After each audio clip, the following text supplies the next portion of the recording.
Alguien me pregunta a mí, ¿qué hacíamos en Angola? Y cuando llegaste ahí, ¿qué fue lo que más te chocó? Los angolanos estaban negociando a espaldas nuestras con los americanos.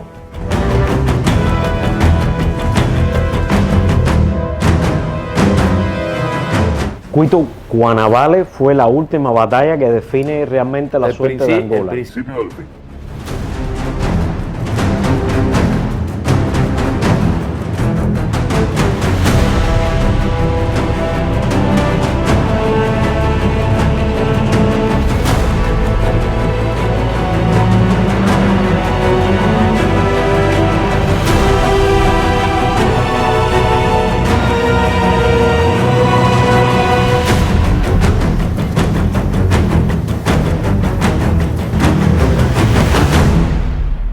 ¿Qué misiones cumplió usted en Angola?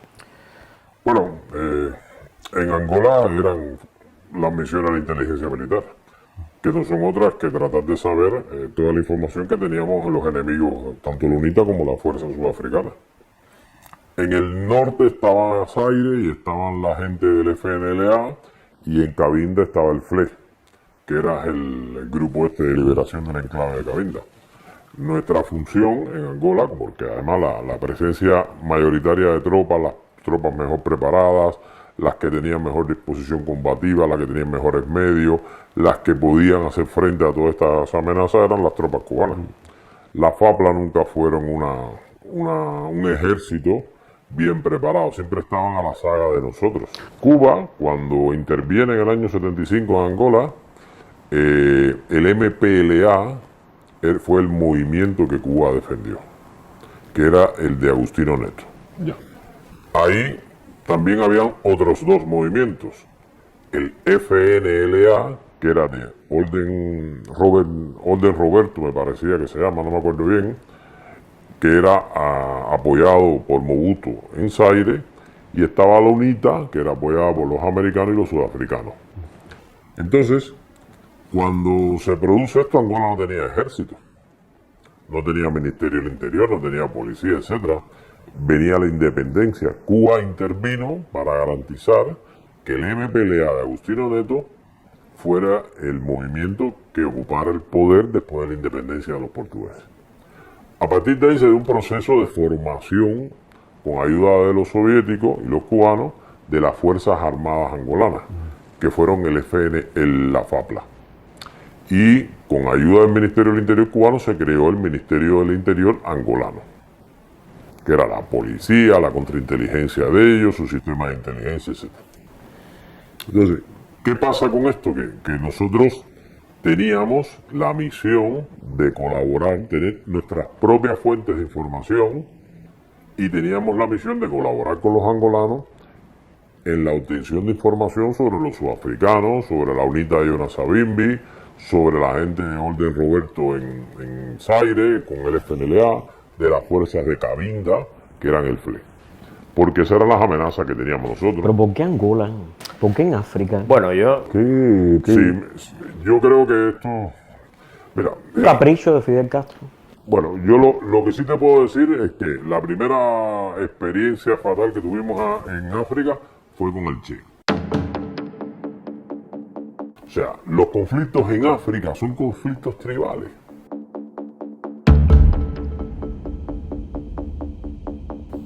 Ni más ni menos. Ahí nadie habla ni de comunismo, ni de capitalismo, ni de socialismo, ni absolutamente nada de eso.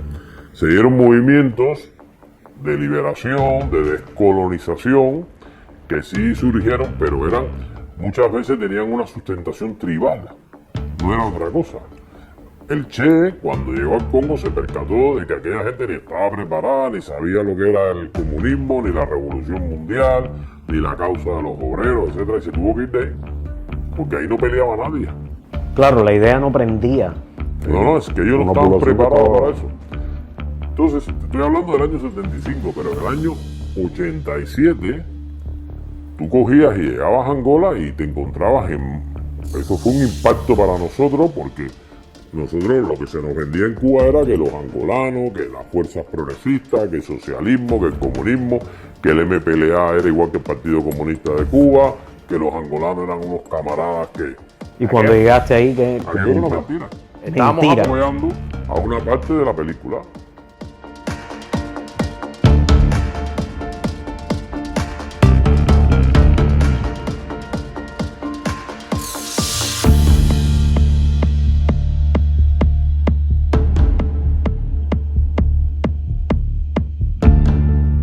Ni más ni menos. Entonces, tú te percatabas de que el propio Dos Santos, que era el presidente del país, que lo puso neto cuando se dio cuenta que se iba a morir, no era ni más ni menos que alguien de su tribu. Y que Savimbi era de otras tribus. Y que Orden Roberto era de otras tribus, etcétera. Entonces, tú decías, pero bueno, aquí, ¿quién estamos apoyando? Entonces, uno cogía... Mira, me pasó una cosa curiosa. Yo empecé a trabajar en un punto operativo de la inteligencia en el sur de Angola y nos percatamos de que había que hacer un estudio de situación operativa en el terreno, que no podíamos seguir pensando de reclutar a nadie por la patria, la revolución, el socialismo. Claro, es que no había sentido de nacionalidad. Había que empezamos a reclutar a la gente a base de latas de sardinas, de comida, de Medicamentos, comprando el personal. Y que muchas veces el enemigo también hacía lo mismo. Gente que pensaban que eran nuestros aliados. Entonces, ¿qué pasó con eso? Que para hacer un buen estudio de situación operativa teníamos que conocer las tribus que había en Angola y saber cómo se movían las tribus, qué idiosincrasia tenía, cuáles eran las costumbres de esas tribus, cuáles eran sus tradiciones, cuáles eran sus aspectos religiosos, de qué vivían, la agricultura, la caza, etc. Entonces, ¿quiénes habían hecho ese estudio? Los portugueses. Y nos metimos con un señor que había sido el ayudante de un antropólogo portugués que tenía toda una serie de libros escritos a mano, ahí en Salabandeira, en Lubango, y empezamos a leer. Y tuvimos una noción de lo que pasaba ahí. O sea, cuando uno decía, ¿por qué Savimbi se mueve en la zona de Huambo y no se mueve tanto en Lubango? ¿Por qué se mueve en Cuando Cubango y en la Franja de Caprivi y no se mueve en Cunene? Era porque él tenía una serie de conocimientos y alianzas y de estudio de la situación operativa con las tribus que habitaban esa zona. Y tenían lazos, inclusive Savimbi tenía lazos a partir de su estado tribal con presidentes de África, de otros estados. Entonces, ¿qué pasaba con esto? Que nos percatamos que la FAPLA no era tan FAPLA, que tenía muy baja moral combativa, sí tenía medios, se gastaban el dinero que le daba el petróleo en medios para sustentar a la MPLA, pero que en definitiva cuando había que combatir, los que tenían que dar la cara eran las tropas cubanas. Claro. Ustedes descubren entonces toda esa mentira y toda esa fracción y toda esa realidad. Ahora alguien me pregunta a mí, ¿qué hacíamos en Angola? Pero además, ¿qué hacíamos en Argelia? ¿O qué hicimos en Etiopía, o en Etiopía? Nicaragua.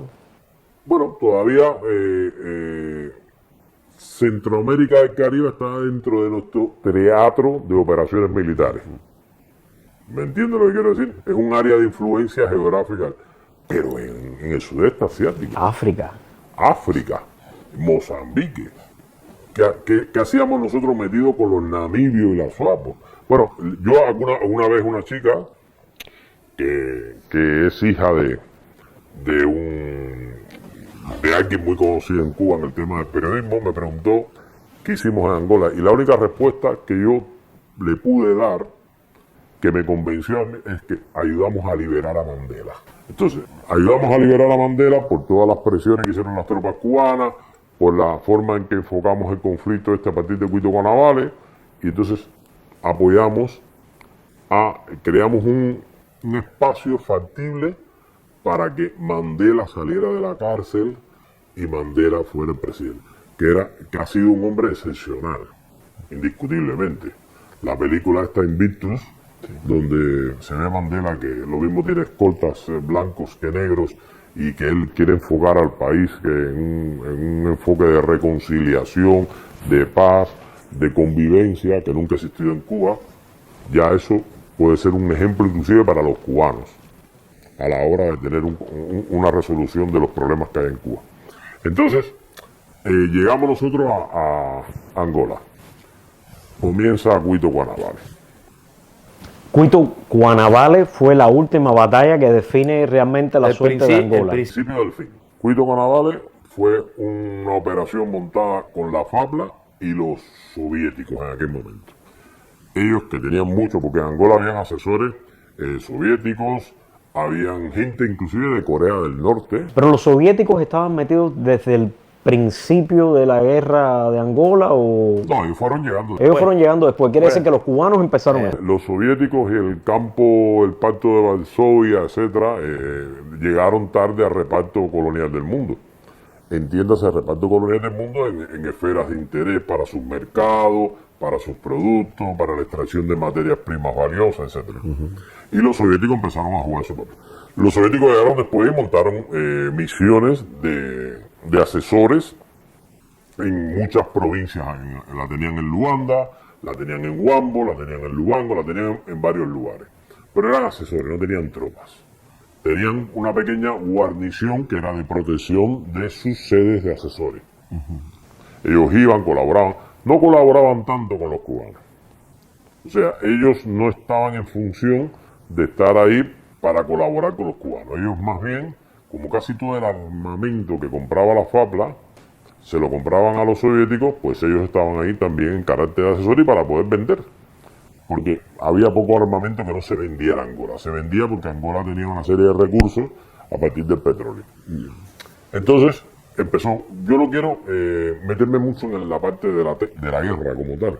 O sea, la guerra fue, los soviéticos le dijeron a la FAPLA que podían montar 8 brigadas de tanque, dirigirla a la zona esta de Cuando Cubango, la franja de Caprivi, donde estaba Savimbi, ahí que iban a derrotar definitivamente a Savimbi. Savimbi lo que hizo fue hostigarlos, y cuando llegaron arriba a Cuito Cuanavale, casi que los hunden en el río.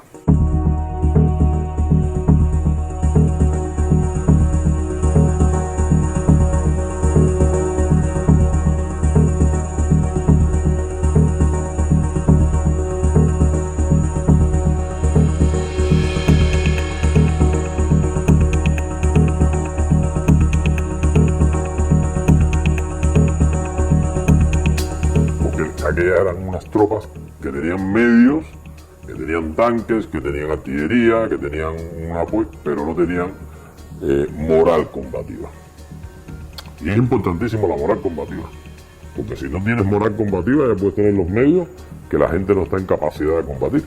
Y entonces ahí entraron a jugar. Cuando ya rescataron que tenían la soga al cuello, entonces pidieron auxilio a las tropas cubanas.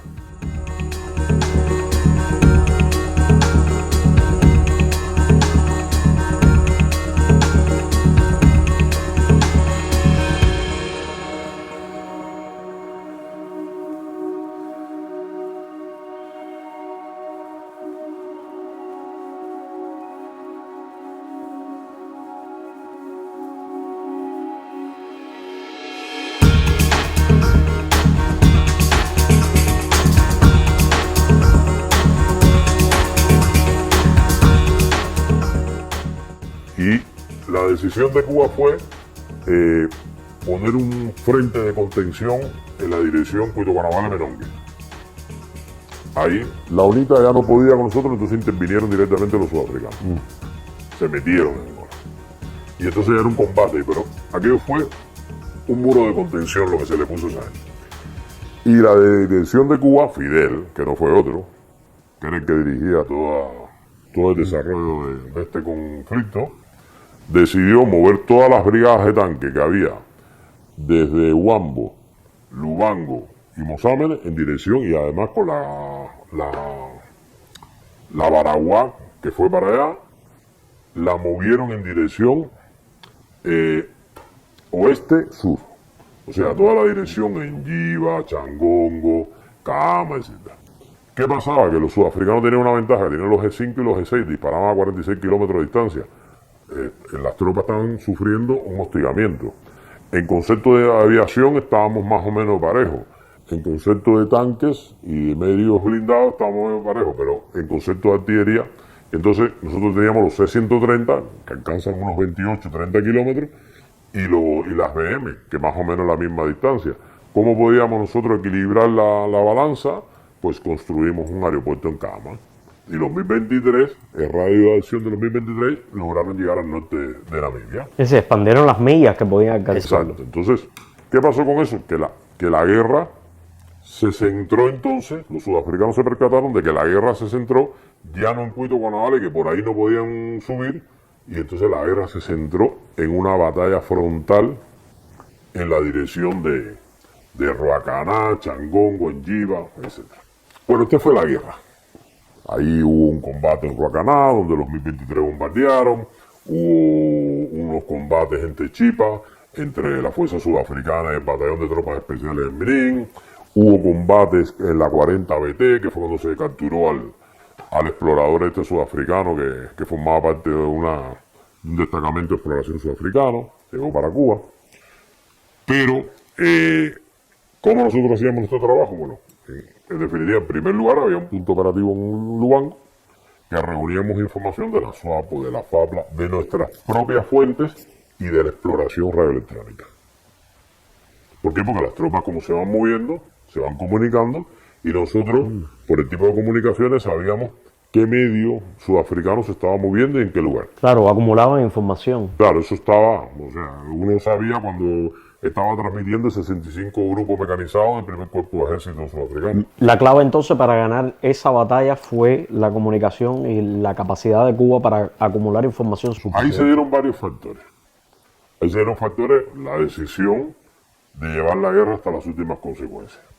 Se bajaron muchas brigadas de tanques cubanas en dirección sur y la decisión de Fidel era librar aquí. Yo recientemente vi el testimonio de Norberto Fuentes, que le da una entrevista a un periodista dominicano muy famoso aquí en el sur de la Florida, donde él dice de que Fidel no quería ganar esa guerra para mantener el asunto bélico a su beneficio. No, Entonces, eso que dice Norberto Fuentes es disparate.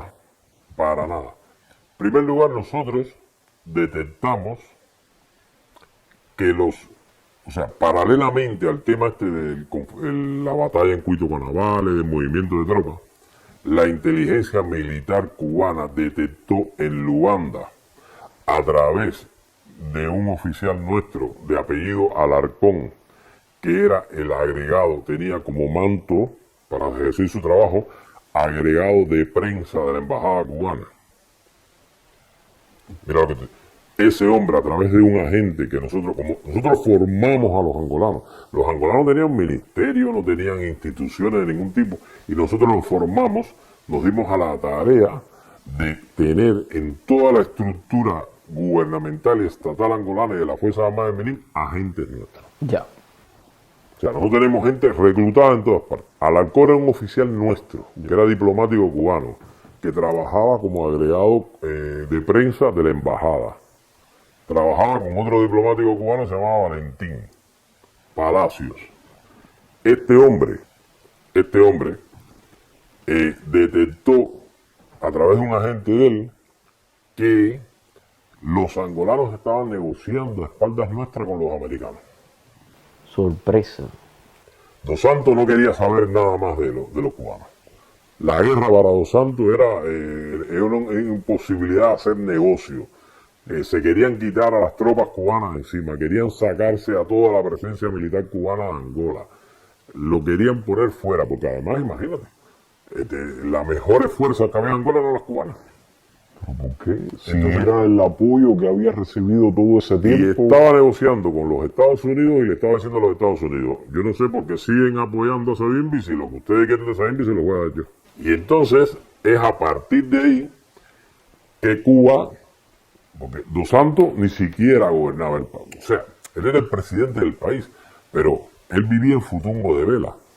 Él no siquiera ni visitaba un ministerio, él no se desplazaba a Luanda, él no se desplazó muy pocas veces a cualquier región de Angola.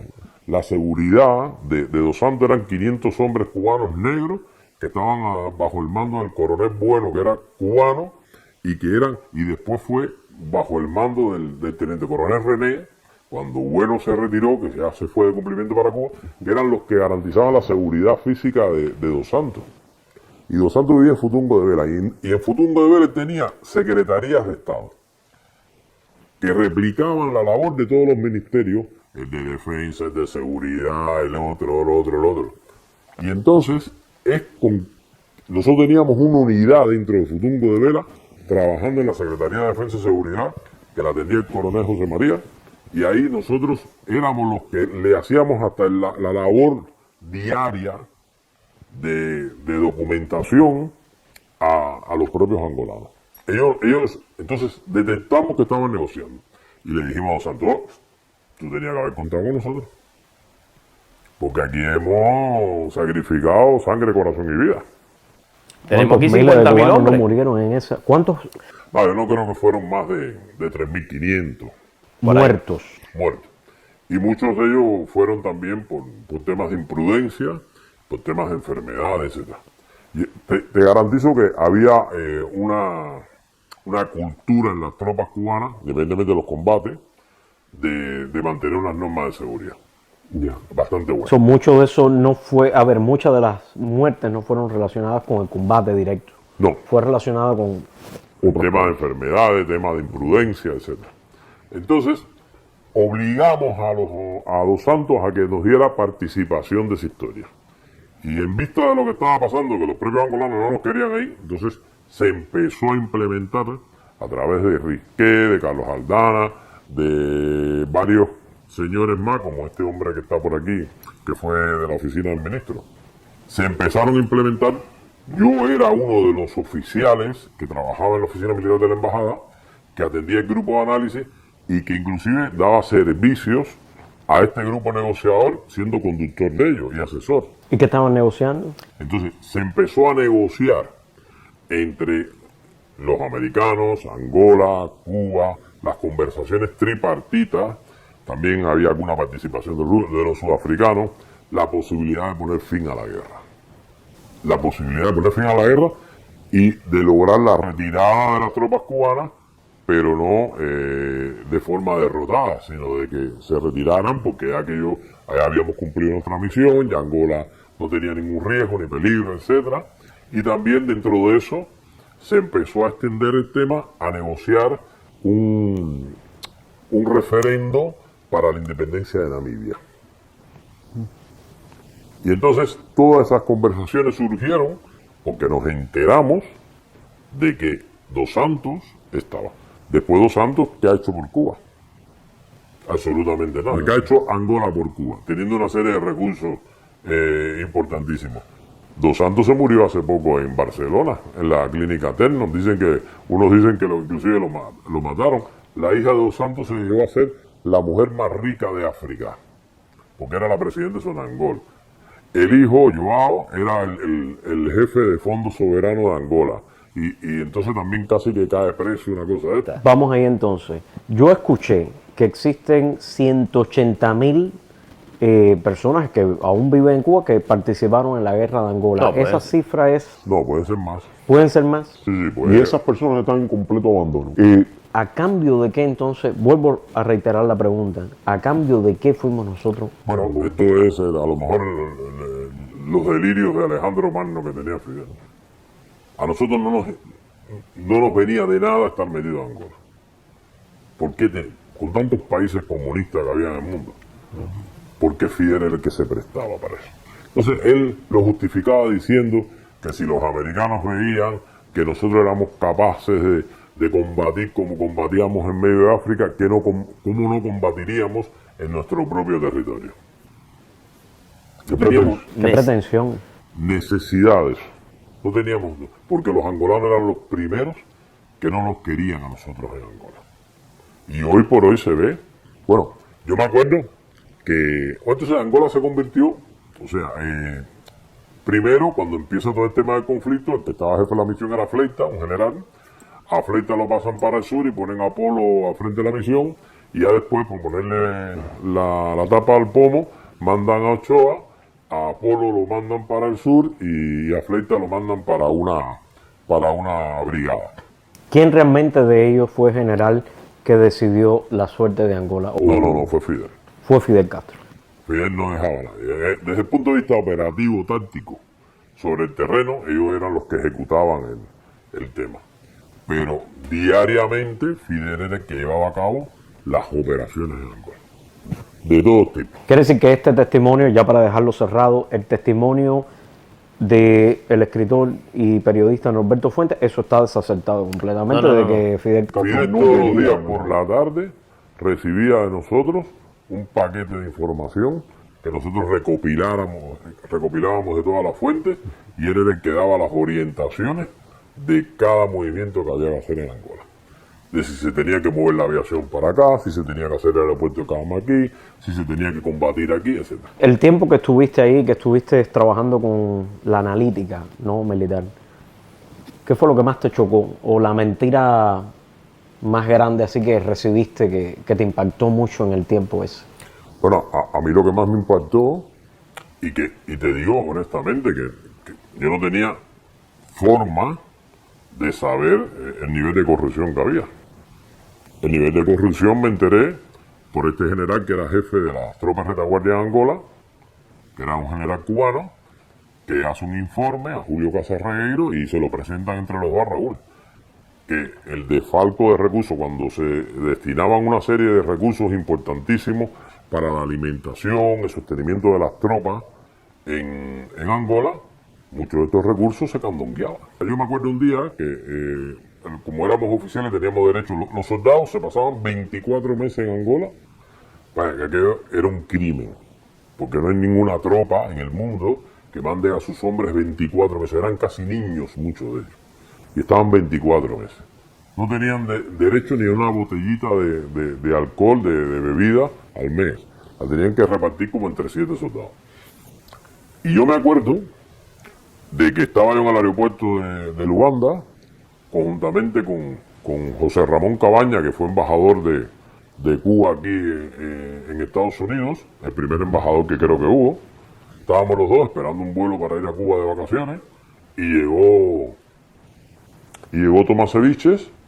Había un I-62 preparado para llevarse a muchos cubanos que iban de cumplimiento, bajó todo el mundo, porque él lo llenó de su pacotilla que se robaba para Cuba. Lo que se comentó inclusive es que tenía un Volkswagen en pieza metido dentro del avión. Pero eso lo sabía la contrainteligencia militar. Y lo sabía Fidel y lo sabía Raúl. Claro, porque por todos los canales eso le llegaba a Raúl. Y si Raúl no le informaba, Fidel era un milagro, pero eso lo sabía. Cuando estábamos en Angola estaba General Luzón, el famoso General Luzón este que tanto hemos hablado, con Lefebvre, que ahora es embajador cubano, que era un graduado de Relaciones Internacionales, que ahora me parece que estaba embajador por Sudán o algún país de esto, montando un chiringuito en Punta Negra, en el Congo, para candonguear los productos que fueran. Uno decía, pero ¿y esta gente qué hace haciendo esto aquí? Pero eso era mandado por Raúl. En el predio de transporte de Luanda, la gente está de Tony La Guardia, los mismos del grupo MC, etcétera, tenían una oficina también para ellos hacer sus negocios. Entonces, el primer choque fue eso, la corrupción que había dentro de... Claro que sí. O sea, uno se percataba de que, inclusive, había la leyenda de que muchas veces hasta las chicas cubanas que iban, las mujeres cubanas, se las repartían entre los jefes, los coroneles, etcétera, porque les iban a esperar al aeropuerto y mandaban a gente a esperarlo para poder tener una dama de compañía allá. Lo que se puso en ese informe lo supo Raúl, y eso dio con la decisión de Raúl de ya al final sustituir a Ochoa y mandarlo para Cuba, pero tampoco lo iba a sustituir metiéndolo en una cárcel, lo iba a mandar de jefe del ejército occidental. Entonces uno dice, bueno, pero con tantas historias que se han contado aquí en Angola, ¿cómo es posible de que aquí no intervenga la fiscalía, no intervenga los tribunales, no intervenga ni siquiera el partido, y no pasaba nada? Entonces, al final, la decisión fue salir de Angola. Salir de Angola.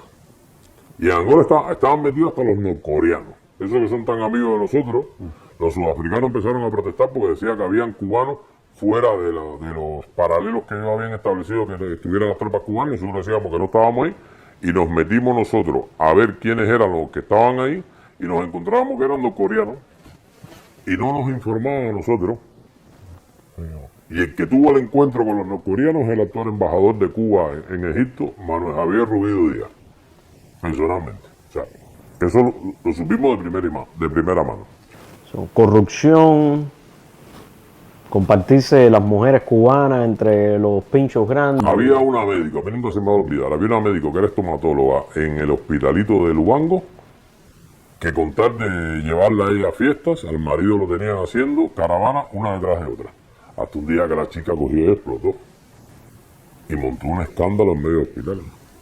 Porque sabía que iban a matar al marido. Y eso pasaba. Y eso lo sabía la contrainteligencia militar. La contrainteligencia militar en Cuba sabía que Ochoa vivía, tenía una casita en la ladera del Cristo ahí en Lubango y que aquello era un picadero. Ochoa hacía lo mismo que el resto de los militares. Ochoa lo único que hacía era, como se decía en Cuba, hacer radio. Él participaba un poco, pero el que más o menos trabajaba y trabajaba serio, que le ponía, se llama Leopoldo Cintafría y Samuel Rodríguez Plana. Ellos dos no estaban en este tipo de deje-maneje, pero los demás. Y entonces, ¿qué pasaba? Que nosotros, uno se va con un sabor amargo de Angola, porque dice, bueno, estamos hablando de una victoria y de nuestra contribución al socialismo en África y la solidaridad, cuando los propios angolanos estaban locos porque no fuéramos, no nos querían ahí. Más todos los muertos que hubo, Exactamente. necesariamente. La operación tributo, que ahí fue lo que se dejó de llamar llevar los restos de los cubanos. Los restos de los cubanos, estaba la misión militar, después estaba un campo de fútbol, de deporte, y el otro lado estaba el cementerio. En la operación tributo, que los cubanos no piensen que los restos que le entregaron de su padre fueron los de él. No, ahí cogían un fémur y una mandíbula, etcétera, hacían una cajita y ahí no había prueba de ADN para saber si era de uno o de otro. Iban completando los cuerpos y lo mandaban para Cuba. Yo escuché que muchas de esas cajas vinieron solamente con tierra. ¿Es cierto, falso, exageración? Yo no sé porque eso fue muy secreto. A la gente que trabajó en la operación tributo no salían de ahí. No salían de ese lugar. Nosotros, por X motivo, tuvimos contacto con ellos y alguna vez hablamos. Pero lo que se trató de poner en cada caja fue restos humanos con una identificación. Pero no quería decir que fueran tus restos humanos, de tu familiar, de tu padre, de tu hermano, etc.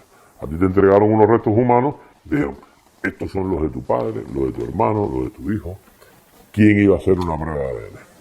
¿Qué debería de hacer un gobierno, supongamos que entremos en una etapa de transición en Cuba y que asuma un gobierno democrático o empecemos una transición hacia la Una democracia? comisión de la verdad. Una comisión de la verdad. Pero ¿qué deberíamos de hacer con todos esos veteranos de guerra de Angola? ¿Qué sería lo correcto de hacer? El problema no es recursos. O sea, ellos no van a quitarlo. O sea, los recursos, se supone que esos veteranos en cualquier país del mundo tengan una atención médica, tengan una atención desde el punto de vista de económico, desde el punto de vista de alimentos, etcétera. Pero ellos los recursos que lo tienen tratan de garantizar a las tropas que lo sostienen en el poder. Sí. Pero bueno, estamos hablando ya de un futuro ya. Si entramos en una etapa de transición y de democracia, ¿qué pensarías que deberíamos de hacer? Yo pienso que se tendría que reescribir la historia. Se tendría que reescribir la historia de nuestra presencia en Mozambique, de nuestra presencia en Angola, en Argelia, en Etiopía. ¿Qué ha pasado? ¿Quién era Mengistu Haile Mariam? Un hombre que era un corrupto, era un asesino, que al final se escapó de Etiopía y se refugió en Zimbabue de Mugabe y ahí vive con los millones que se robó. Y la gente que nosotros perdimos en Etiopía, en la guerra de Etiopía. ¿Y por qué nos metimos en Etiopía? ¿Qué teníamos que hacer nosotros en Etiopía? ¿Qué intereses teníamos nosotros en el cuerno de África? Si tú me dijeras, a lo mejor Vietnam, por los pobres chinitos que estaban ahí sufriendo. Que al final estamos recibiendo arroz de Vietnam, trigo de Rusia o arroz también de China. Sí, No viene bueno, de Angola. Ellos son pero es que Angola no. De Angola, lo que hizo el MINFAR en Angola fue crear una empresa que se llama Antex, me parece. Y entonces, ¿por qué crearon una empresa comercial para hacer negocios en Angola, porque es una empresa que se creó con los oficiales de la inteligencia militar que estuvieron ahí, como Eduardo Morejón Esteve, Barroso, etcétera, Cárdenas, que fueron a trabajar a esa empresa y que eran oficiales de inteligencia militar y tenían en la mano la base operativa de agentura de toda la gente que había reclutado en Angola. Y cogían, cuando nosotros nos fuimos, le decían a uno, oye, tú eres del ministerio tal, tú tienes que colaborar con nosotros, hacernos las compras nosotros, si no, mira lo que tenemos aquí, cantamos. Y así, porque es que ni siquiera el hombre que pusieron al frente de esa empresa, que fue agregado militar en Angola, que era blanco, el jefe de la oficina, el jefe de la Secretaría de Estado de Seguridad y Defensa, José María, lo recibía nunca. No lo quería ni ver. Si tú me dijeras, a lo mejor Julio García, el coronel, que llegó a ser embajador, que era negro, que tenía mucha relación con ellos, era un agregado militar de carrera, era oficial de inteligencia, pero era un agregado militar de carrera.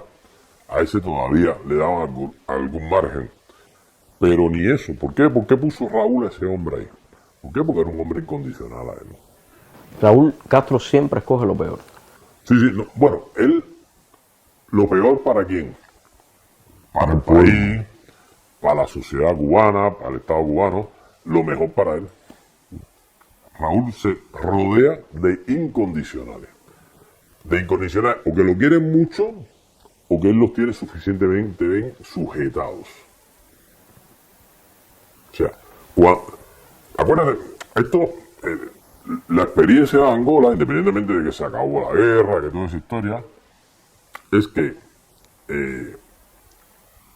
Cuba puede, yo estoy de acuerdo en que Cuba envíe una fuerza de paz a Haití, porque hay una necesidad. Yo estoy de acuerdo que Cuba, que tiene sus fuerzas armadas, puede formar parte de los cascos azules de la ONU como fuerza de paz, pero que nosotros tomemos parte en conflictos que no nos interesan.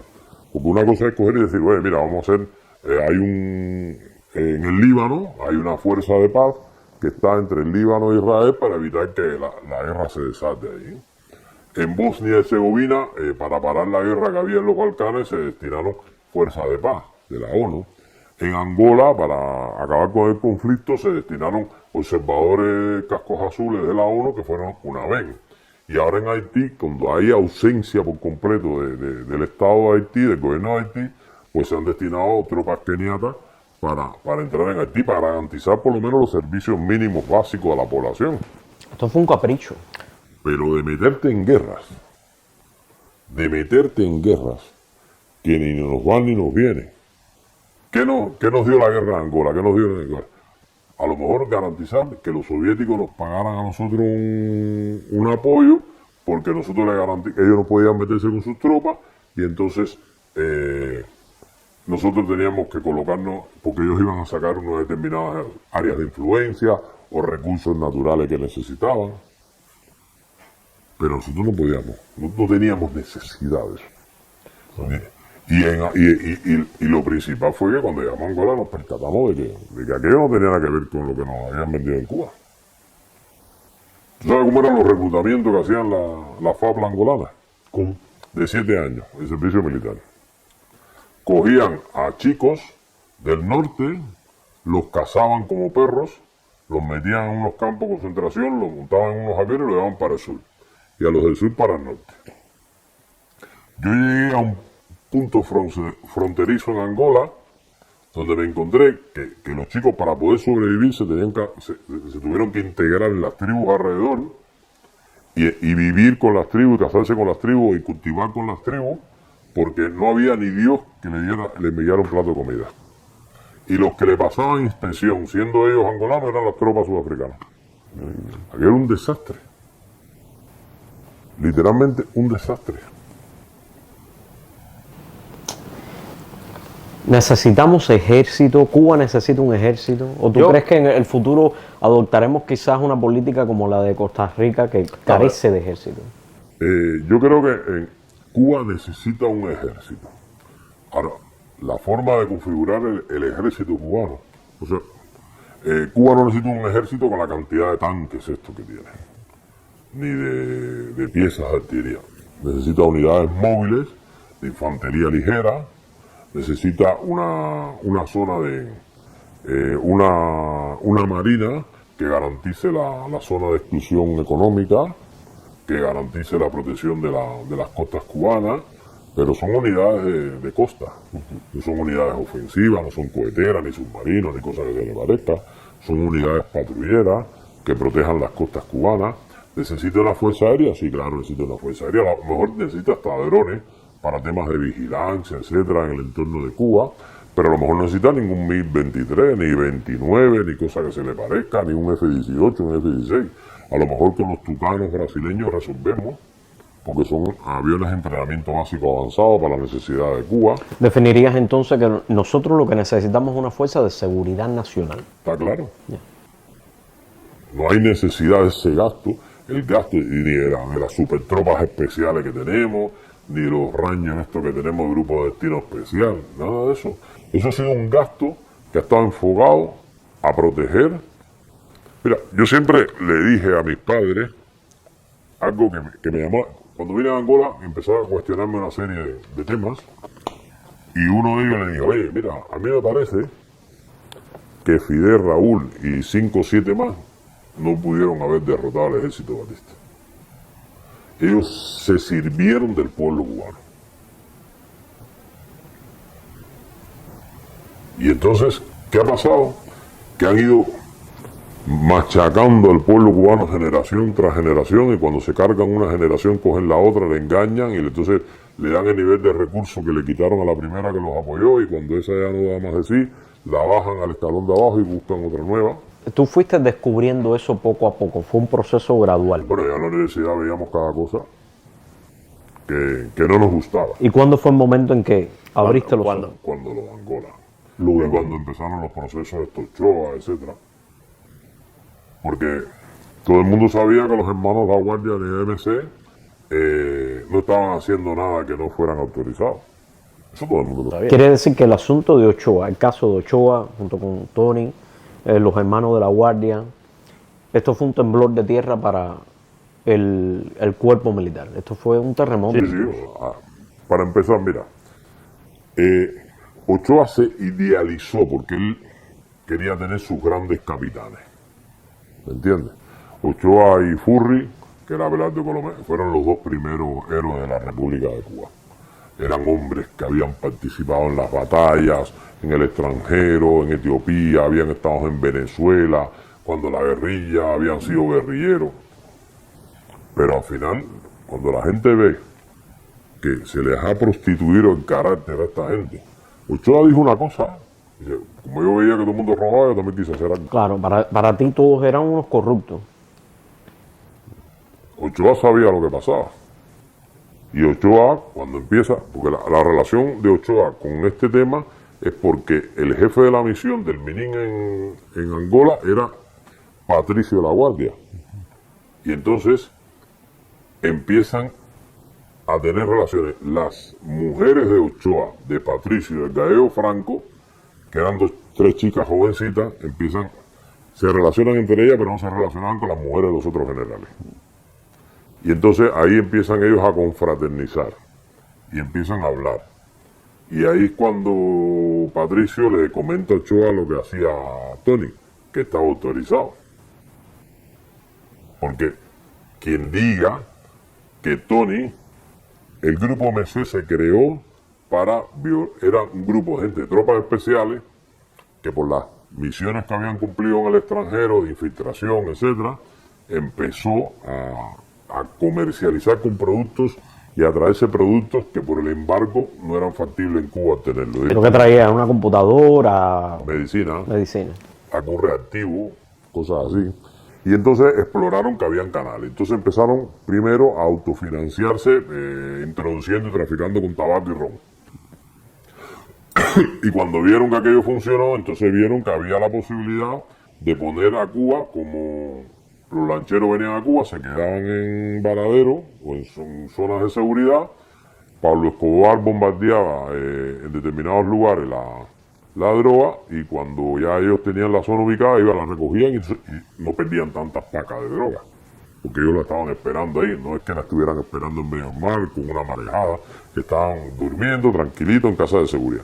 Y entonces las casas de seguridad, ¿quiénes las controlaban? En Benín. Y en Benín había guardafrontera, había gente de aseguramiento, esto, lo otro. A ver, esto lo sabía Fidel Castro, esto lo sabía Raúl Castro. Pero bueno, a lo mejor Fidel no sabía el detalle, pero de este chiringuito salían unas maletas de dinero.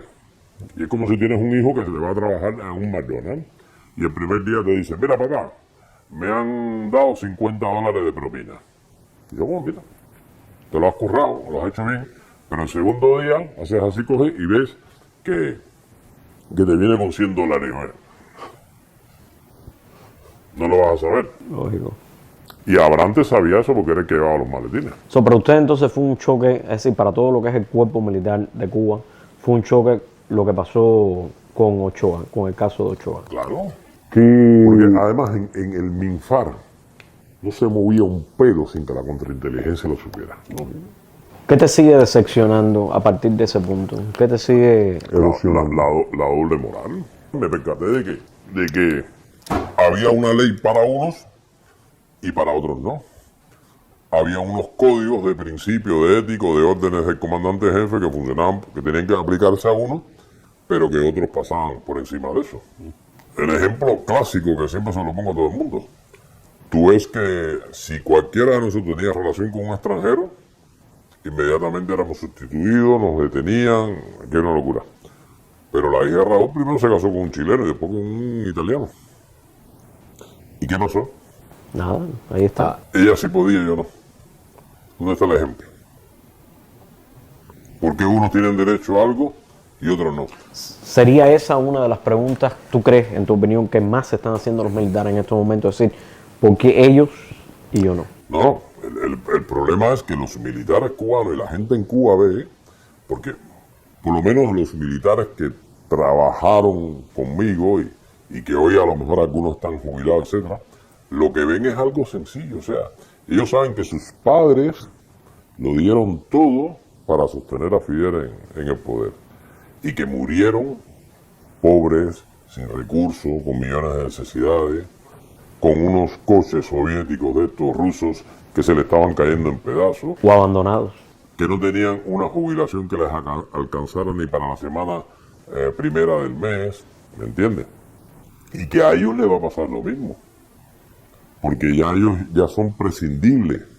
Entonces se percatan de que hay una casta arriba que se ha mantenido con el tiempo, que a ellos no les falta de nada, que todo el mundo le pide que sean incondicionales a ellos, que los protejan, que den la vida por ellos, y que ellos siguen viviendo y acabando con el país, porque son los principales responsables de que sea un país que esté hundido en la miseria y no les pase nada.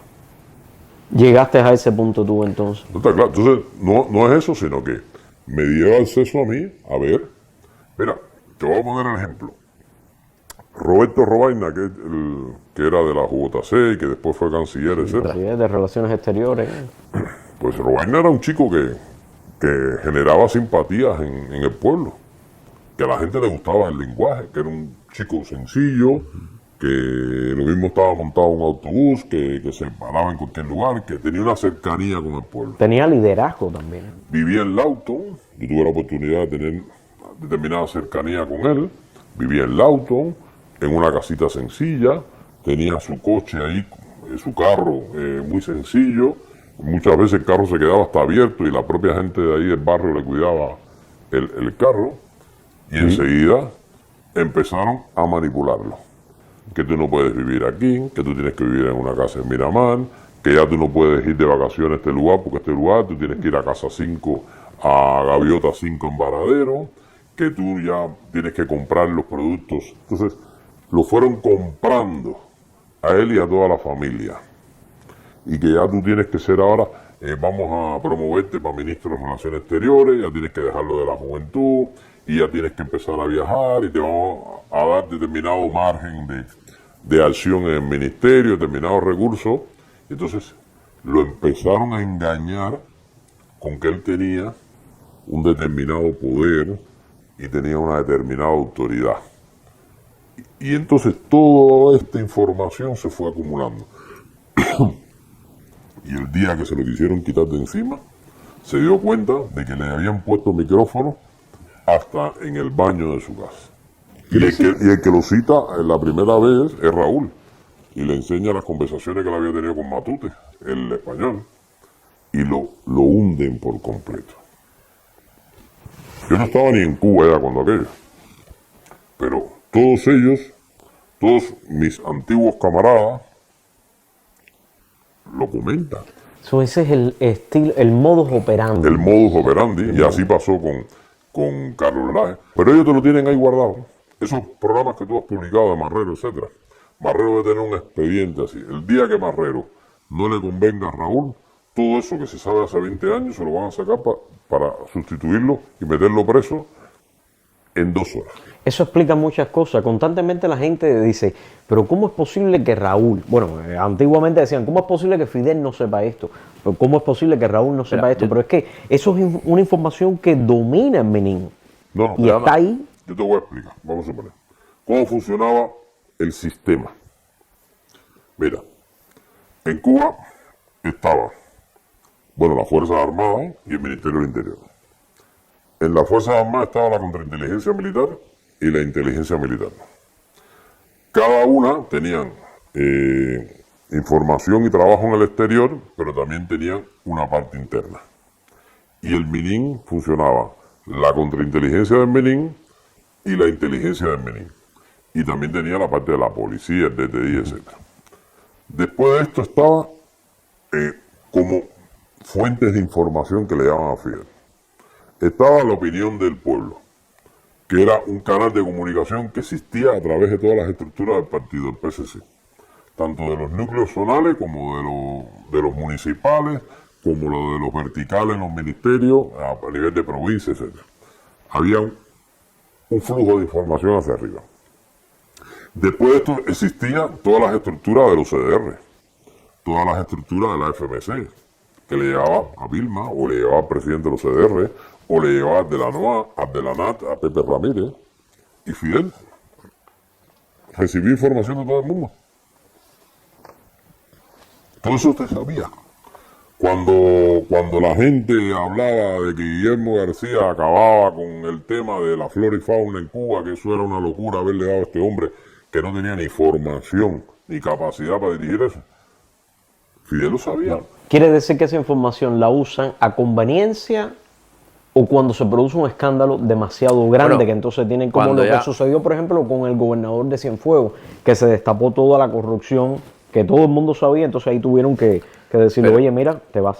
Pero mira, el gobernador de Cienfuegos, ahí hay una estructura de los órganos del comité militar, de la contrainteligencia militar, de la contrainteligencia militar, de la policía, del partido, que deben haber sabido de esta historia hace 3 años. Claro. ¿Por qué no funcionaba? Porque es el amigo de, es el cuadro que garantiza a. Cuando alguien llegaba a un ministerio en Cuba, que lo ponían de ministro, ese hombre no aplicaba absolutamente ninguna política de cuadro. Él, si venía de Holguín, se traía todos sus cuadros de Holguín y los ponía en el ministerio de La Habana. Cuando alguien lo traían de primer secretario del partido de La Habana y venía de Villa Clara, él cogía así, se traía todos los cuadros de Villa Clara y lo ponía en La Habana y pasaba por encima la política de cuadro, porque a lo mejor fue un cuadro jefe el que tuvo problemas, pero existen una serie de cuadros que no cayeron en esta situación. Y entonces, yo te voy a poner a ti, tú pones a tu gente, pero tú me garantizas a mí. Y no había una política de cuadro en ningún sentido. Cuando a ti te hacían ministro de Asuntos Exteriores, tú lo único que tenías que dejarle una parcela a Minin y a Minfan en las embajadas en el extranjero, pero lo demás era una cuestión tuya. Es así como funciona entonces. Era así como funciona. Y sigue funcionando. Y sigue funcionando. Entonces, tú ves que a lo mejor hay irregularidades de muchos tipos, pero cuando tú vas a la fiscalía o vas a la controlaría esta que existe, entonces, tú te percatabas de que no había. Bueno, tú te enteraste lo de Universo Sánchez. Sí. Yo estaba ahí porque teníamos una casa de seguridad en Bacuranao. Y el jefe mío tenía contacto con el señor que era el secretario del núcleo zonal ahí. Y él decía que aquello era un foco de corrupción, de robo, de desvío de recursos. Se llevaban a la finca Universo Sánchez recursos del MINFAR de todo tipo, porque de la finca salían para las casas de jefes militares millones de planes de alimentos. Y no pasaba nada. El tío un día se cabrió y le metió 2 tiros. Y mató al señor. ¿Qué hizo? 2 añitos en una cárcel ahí muy bonita y después para la calle. Todas estas cosas fueron las que finalmente se acumularon en ti y dijiste, esto es una farsa, esto es una mentira. Y descríbeme solamente, ¿cuándo y cómo tomaste la decisión de separarte del cuerpo militar completamente? Bueno, yo estaba en el cuerpo militar, había estado trabajando en Varadero por el cuerpo militar, había visto cosas en Varadero. Había una cosa que siempre me llamó la atención en Cuba, de que, vamos a suponer, en mi viaje por Europa, veía que un ministro alemán tiene derecho a tener lo tiene establecido por ley. Unos choferes, unos carros, unas vacaciones en tal lugar, un sueldo, etcétera, y no se puede salir. Porque los propios parlamentos controlan lo que tiene un ministro, lo que tiene un presidente de un gobierno, lo que tiene, etcétera. Entonces, ¿qué pasa con eso? Que en Cuba nunca estuvo definido eso. En Cuba nunca estuvo definido eso. O sea, no hay un documento que diga lo que tiene que tener un ministro y lo que tiene que tener un miembro del buró político, un miembro del comité central. Todo funciona a partir de lo que se crea conveniente en el momento, que puedo utilizar o no puedo utilizar. Y entonces, los desvíos de recursos son... Y entonces, ¿qué pasó? Que desde la vida militar, yo me percaté de que había un mundo por encima del pueblo que no tenía ningún control. ¿Eso quebró tu ideología? Hombre, claro, yo llegar un día a Varadero y encontrarme, no sé, un grupo de generales que se llevaban para sus casas de las zonas de exclusión de pesca del Estado, se llevaban cientos de libras de langosta, de pargos, etcétera, y nadie se metía con eso. Que tenían derecho a estar un mes en Varadero, en una casa, con todos los gastos pagados, que cuando había mucha gente que no tenía un galón de pintura para pintar en su casa, a esta gente le venían y le pintaban la casa 2 veces al año y se la arreglaban y le cambiaban todo lo que había que cambiar. Entonces yo dije, bueno, esto es una inmoralidad, porque yo cuando puedo tener una vida digna, cuando yo puedo, yo no quiero robar. Mira, te voy a poner un ejemplo. Mi última etapa en Cuba fue en la Cámara de Comercio. En la Cámara de Comercio daban un sueldo miserable, muy poco. Y todos los extranjeros que venían a entrevistarse con nosotros nos decían, oye, me hace falta que me hagas un plan de negocio, que me busques potenciales clientes, etc. Se lo hacía. Y te preguntan, ¿cuánto es esto? Y no, esto no se cobra. Y resultaba de que los tíos decían, no me creo que esto no se cobre. Se tiene que cobrar por alguna parte. Tú vas en Barcelona al COCA, que es el Consorcio de Promoción Comercial, y tú pides un miserable listado y te cobran 2.000 euros. Tú podías escoger 2 caminos, corromperte o mantener tu dignidad. Y escogiste la dignidad. No, yo escogí dormir tranquilo sobre la base de la legalidad. Porque si tú crees que no saben lo que estás haciendo, lo saben perfectamente. Y el día que no les convenga, te van a aflorar toda esa información, porque todo el mundo está sujeto a que se hagan informes de ellos. Son informes muy subjetivos, porque es la opinión tuya. Y esos informes se van acumulando en un centro de información que está ahí cerca del Palacio el antiguo Palacio Presidencial, que es el Palacio de la Revolución ahora. Sí. Ahí está, en una planta, los informes que no tienen ninguna base legal, que ahí todo el mundo va escribiendo lo que le da la gana. Si quieres perjudicar a alguien, hace un informe, y están los antecedentes penales. Entonces, ahora a mí me interesabas tú como un posible objetivo para trabajar.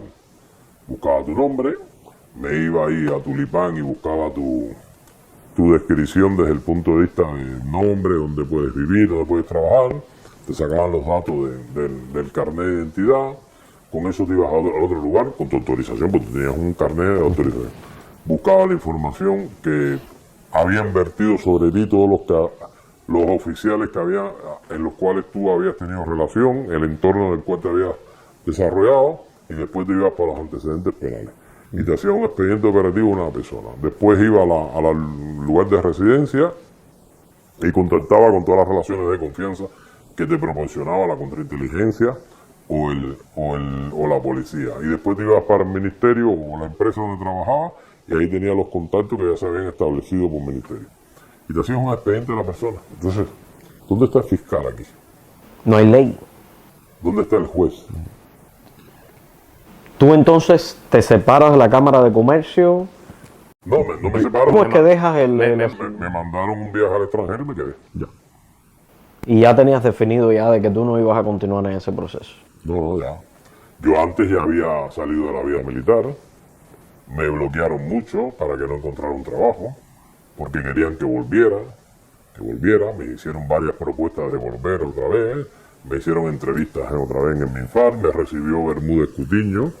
Y yo agarré y dije, no quiero volver. Para cerrar esta parte, hay muchas personas que son militares y que nos están viendo en estos momentos. Y tienes la posibilidad ahora de enviarles un mensaje directamente a ellos. ¿Qué mensaje le darías? Que Cuba tiene un futuro. ¿Cuál futuro? Por encima de lo que le estén ofreciendo ahora. Puede haber unas fuerzas armadas cubanas, un ejército cubano, post la época del comunismo. Puede haber una sociedad cubana posterior a la época del comunismo, a la época del socialismo, a la época del fidelismo y del castrismo en Cuba, porque ni siquiera me gusta llamarlo ni comunismo ni socialismo. Esto ha sido que se han adueñado del país. Yo no creo que ni tan siquiera que sean comunistas. Esto es una yo creo que monarquía con una oclocracia, pero que es simplemente una monarquía completamente sin ideología definida. Es simplemente mantener el poder con... Chile tiene fuerzas armadas, Brasil tiene fuerzas armadas, Argentina, Colombia, Ecuador, Perú, México, y ni siquiera son apolíticas. Hay un futuro. Responden y que se debe trabajar sobre la base de esto. ¿Qué actitud deberían de asumir los militares en las próximas semanas, en los próximos meses, mientras se va recrudeciendo la situación en Cuba? ¿Cuál es la actitud Nunca que tú enfrentar al sugieres? pueblo. ¿Cómo? Nunca enfrentar al pueblo. Jamás poner las armas en contra del pueblo. No prestarse a una masacre, no enfrentar al pueblo. Es inmoral que enfrenten al pueblo. El pueblo está pasando hambre, está pasando necesidades.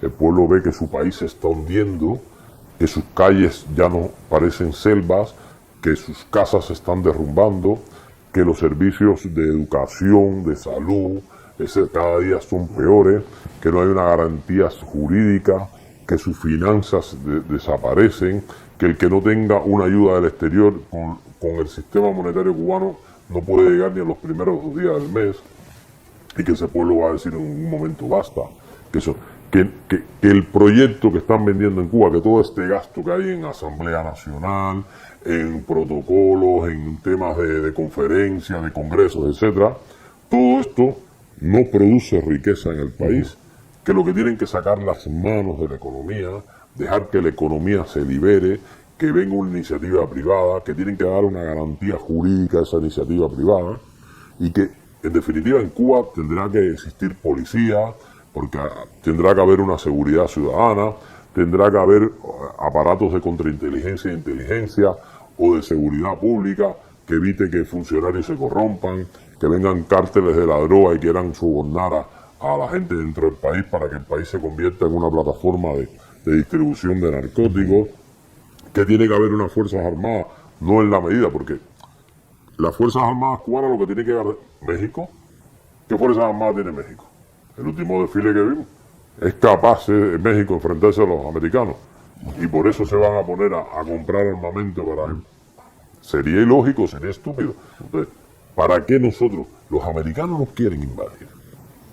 No. Nosotros nunca hemos sido belicistas. Yo coincido contigo de que Cuba no necesita ningún tipo de ejército, sino simplemente resguardar las fronteras marítimas y la seguridad nacional para evitar la droga, para evitar otros temas que son belicistas. Ángel, muchísimas gracias, de verdad muy agradecido por la oportunidad que me has dado. Ha sido una conversación muy grata tenerla contigo y bueno, espero que la gente allá en Cuba te escuche. Ok. Muchas gracias.